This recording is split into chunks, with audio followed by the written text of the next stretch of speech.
Impact of globalization on producers and workers in India. Increased competition. So Indian producers face tough competition from foreign companies.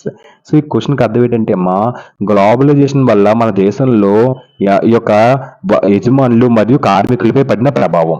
So ఏంటది? Increased competition. Indian producers face tough competition from foreign companies. వీరికి విదేశీ కంపెనీల నుండి తీవ్రమైన పోటీ ఎదురైంది. So యజమానులు అంటే యజమానులకి ఇండియన్ ప్రొడ్యూసర్స్ కి వీళ్ళకి విదేశీ కంపెనీల నుండి చాలా తీవ్రమైన పోటీ అనేది పెరిగింది. Next rise in contract jobs. Many companies use contract workers to reduce costs. అంటే కార్మికులు ఖర్చు తగ్గించుకోవడానికి కంపెనీలు ఇప్పుడు శాశ్వత ఉద్యోగుల కంటే కాంట్రాక్ట్ ఉద్యోగాలను ఎక్కువగా ఇస్తున్నాయి. So these workers have low job security and few benefits. కానీ దీనివల్ల కార్మికులకి ఉద్యోగ భద్రత అసలు ఉండదు, డబ్బు కూడా చాలా లో జాబ్ సెక్యూరిటీ అనేది ఉండదు. సో ఇలాంటి ఎఫెక్ట్ అనేది పడింది.